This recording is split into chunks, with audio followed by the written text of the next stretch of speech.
এটা চাষাবাড়ি নয় যে চাল বাড়ন্ত হলো আর সঙ্গে সঙ্গে গিয়ে চাষ করে চাল নিয়ে এলে। মা গো, আবার ঢুকছে। এই দূর হ, দূর হ এখান থেকে। সাহস দেখো। আমার মা আবার বেড়াল একদম সহ্য করতে পারে না। আমার দাদুকে মানে আমার বাবাকে বেড়াল কামড়ে ছিল তো, এই তো মারা গেলেন। যাক গে, অনেকদিন পর বাড়িতে ছাঁচড়া হলো, ভালো হয়েছে। কিন্তু তাই বলি, সকাল থেকে নেমন্তন্ন বাড়ির গন্ধ পাচ্ছি।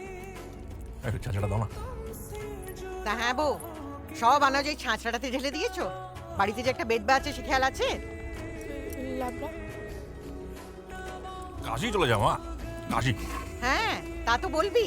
এক রিফিউজি ঘরে তুলেছি, এবার আমাকে রিফিউজি বানিয়ে দে। এই কি হলো ওটা? কি হলো? হয়ে গেল আমার খাওয়া দাওয়া একেবারে ঘুচে গেল। মা, এই একদম ঢং করবে না। যাও ঘরের দৌড় দিয়ে স্বামীর সাথে সঙ্গ করোগে যাও।